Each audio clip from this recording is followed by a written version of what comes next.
सदाई चिंतन करते रहेंगे, आप स्वयं दुखी रहेंगे। इसलिए क्षमा करना हमारा एक बड़ा ही सीधा सरल साधन है, जिससे हम अपने को दूसरों के आतंकों से बचा लेते हैं।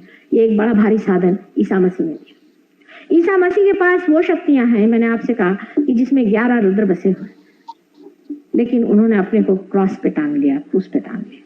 किस लिए टांगा उन्होंने अपने को क्रॉस पर? जब उनके पास सब शक्तियां थी, वो सबको हनन कर सकते थे और सबको खत्म कर सकते, और साक्षात जहां उनके साथ आदि शक्ति उनकी माँ रोती हुई खड़ी हुई थी, उसे बर्दाश्त नहीं हुआ, क्योंकि आखिर मनुष्य जन्म में थी, उसे बर्दाश्त नहीं हुआ कि सारी शक्तियां मेरे में निहित होते हुए भी मेरे बच्चे को ये लोग क्रॉस पे चढ़ा रहे, और मुझे आज ये नाटक दिखाने के लिए यहाँ खड़ा होना है। वास्तविक बात यह है कि ऐसे लोग कोई ना दुख झेलते हैं, ना कोई सुख में लपटते हैं। इनके लिए सारा खेल है और नाटक है, ये सिर्फ खेल खेलते हैं। और आकर के संसार में उन्होंने क्रॉस पे चढ़ के ये दिखाया कि कितने बड़े महामूर्ख लोग थे जिन्होंने उनको सूली पर चढ़ाया। इसीलिए वो गधे पे सवारी करते थे, और इसका मतलब यह है कि उनकी सवारी हमेशा गधे पे ही रही। इसका सीधा प्रत्यंतर यह है कि जब आप में सर में दर्द हो, बहुत ज्यादा तकलीफ हो, पीड़ा हो, तब आप ये कहें कि हमने सबको क्षमा कर दिया। आप कोई दवा मत लीजिए, कोई आप उस पर इलाज मत करिए, सिर्फ आप करिए कि सब दुनिया के जितने भी लोग हैं जिन्होंने हमें सताया या जिस आज तक सताते रहे, सबको हमने क्षमा कर दिया। आप देखिए आपका सर दर्द चला जाए।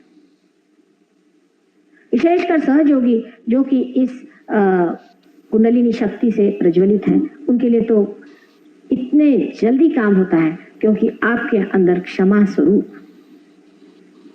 जो ईसा मसीह है वो जागृत हो गए।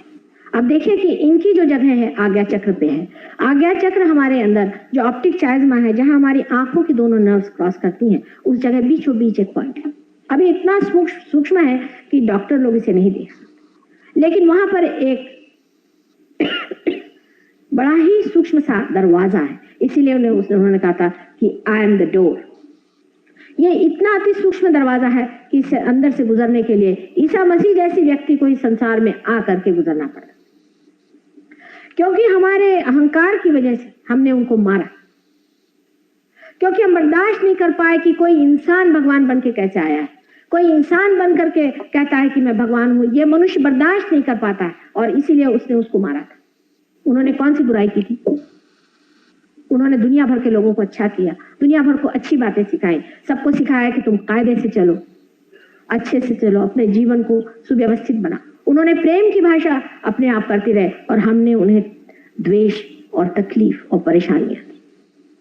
लेकिन जो लोग आपको गंदी बातें सिखाते हैं और पाप कर्म में लगाते हैं और आपसे बताते हैं कि गंदे काम करते रहो और जितने करते रहोगे उतने भले बनोगे, ऐसे जो आपको बेवकूफ बनाते हैं, उनकी रात दिन हम किताबें पढ़ते हैं और उनके चरणों में जाते रहते हैं। आज देख लिए आजकल के जमाने में जो गुरु लोग हम मानते हैं, एक से एक बढ़ के बिलंदर लोग हैं या नहीं है। उनके लिए हम अपने पैसे लुटाते हैं, उनके लिए दुनिया भर की चीज हम करने के लिए तैयार हैं, और अगर कोई ऐसा सच्चा आदमी आके खड़ा होता है उसको क्रूस पे चढ़ा देते हैं।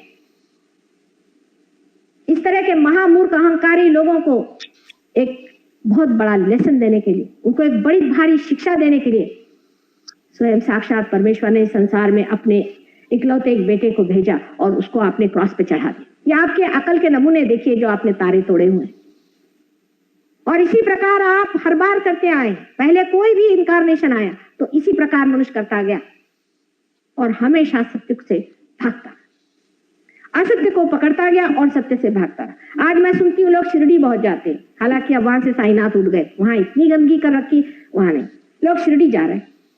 शिरडी इसलिए क्योंकि आज साईनाथ यहाँ मौजूद नहीं है। जब शिरडी के साईनाथ थे तो उनको खाने को नहीं था। आज सब लोग शिरडी में जाएंगे, क्यों? क्योंकि मर गए हैं तो ठीक ही है, क्योंकि अब शिरडी साईनाथ तो हमारे गले में बंध गए। हमारे शिरडी साईनाथ आपके कहां से हो गए? ये मनुष्य की महामूर्खता जो है कि जो मर गया उसके पीछे दौड़ना, इस महामूर्खता और इस अहंकार के लिए ही ईसा मसीह ने अपने को बलिदान दिया। और आज भी मनुष्य उसी मूर्खता में बहा जा रहा है। जो साक्षात है, जो सामने है, प्रमाण है, उसे छोड़ करके और ऐसी चीज के पीछे दौड़ता है जो मर गया, खत्म हो चुका, और आज उसका स्थान कहीं और। आपने देखा है कि बहुत से शिरडी के यहाँ पे भक्त आए थे, उनसे पूछा गया कि पूछो साक्षात माता जी आप शिरडीनाथ हैं, तो उनके अंदर वाइब्रेशंस आए। सही बात है, जब भी कोई इनकारनेशन आया तब उससे अगर पूछा जाता तो आपको इसका उत्तर मिल जाता, लेकिन जब भी कोई आया तो आप पिछला जो मरा हुआ उसे लिए बैठे रहे और उसी के सहारे चले, क्योंकि आज वो जिंदा नहीं है इसलिए अच्छा है हमारे हाथ में। जैसे ज्ञानेश्वर जी की मैंने आपको किस्सा सुना कि ज्ञानेश्वर जी का यहाँ बड़ा भारी मंदिर बनाया हुआ, हमने कहा कि हमें मनन करने दीजिए, उन्होंने कहा कि नहीं साहब यहाँ आप दिंडी कर।